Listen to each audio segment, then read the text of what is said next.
ফেনী ৩ আসনে জমে উঠছে ভোটের লড়াই।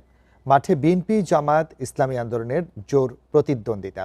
পিছিয়ে নেই অন্য দলের প্রার্থীরাও।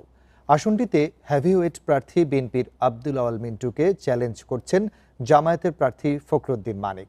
এদিকে যোগ্য প্রার্থী বাছাইয়ে নানা হিসেব কষছেন ভোটাররা।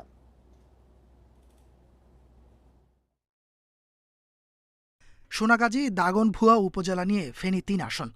১৯৯১ সালের পর থেকে বিএনপির ঘাঁটি হিসেবে পরিচিত আসনটিতে ৫ বার জয় পায় দলটি। এবার এখানে মোট প্রার্থী ৯ জন, আর মোট ভোটার ৫,০৩,০৮৭ জন। এবার এখানে প্রতিদ্বন্দ্বিতা করছেন বিএনপির ভাইস চেয়ারম্যান আব্দুল আওয়াল মিন্টু। এবারই প্রথম এই আসনটি থেকে প্রার্থী হয়েছেন তিনি। আমার উদ্দেশ্য একটাই, সেটা হলো ফেনীর জনগণের মান উন্নয়ন করা।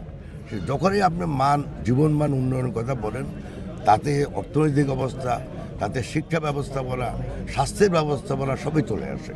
আসনটিতে শক্ত প্রতিদ্বন্দ্বী হিসেবে জামায়াতে ইসলামীর প্রার্থী ফখরুদ্দিন মানিককেও দেখছেন ভোটাররা। আছেন ইসলামী আন্দোলনের প্রার্থী সাইফুদ্দিন শিপনও। আমরা আমাদের ছাত্রদের জন্য, যুবকদের জন্য পড়াশোনার পরিবেশের পাশাপাশি তাদের কর্মসংস্থান চাই। প্রশাসনের সর্বস্তর থেকে যে দুর্নীতি এবং ঘুষ বাণিজ্য রয়েছে, এগুলো দূর করতে চাই। নির্বাচিত হইতে পারি, জনগণ যদি আমাকে ভোট দিয়ে যদি নির্বাচিত করেন, তাহলে সেই ক্ষেত্রে জনগণের সর্বোচ্চ নাগরিক অধিকার যেটা, এটা প্রতিষ্ঠিত করব। এই দেশের জনগণ এই দেশের মালিক, ওই মালিক হিসেবে ওনারা বসবাস করবেন। ভোটাররা বলছেন, ব্যবসা বাণিজ্য, শিক্ষা ও সমাজসেবায় উন্নতি করবে এমন জনবান্ধব জনপ্রতিনিধি খুঁজছেন তারা। যারা কাজ করবে তাদেরকে আমরা ভোট দেব। নির্বাচনকে সুষ্ঠু ও গ্রহণযোগ্য করতে কাজ চলছে বলে জানান রিটার্নিং কর্মকর্তা।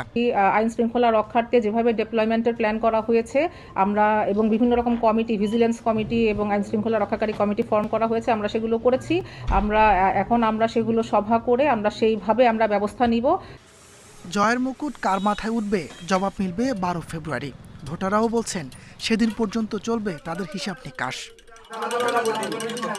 Independent news.